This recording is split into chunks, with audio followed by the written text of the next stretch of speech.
Video, I'm going to show you two simple ways to see your Afterpay card number. Stick around till the end so you don't miss the second method.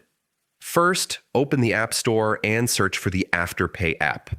Download it, log in with your account details, and once you're inside, look for the Wallet option. Under Wallet, you'll see your Afterpay card and its details. That's the easiest way. But what if Afterpay isn't available in your App Store? No worries. You can still view your card number through Apple Wallet as long as your Afterpay card is already linked. Just open Wallet, tap on your Afterpay card, then hit the three dots in the top right. Here, select Card Details, and you'll be able to view your full card number. And that's it. Two quick methods to find your Afterpay card number. If this helped you out, don't forget to like, subscribe, and drop a comment with any other tutorials you'd like to see.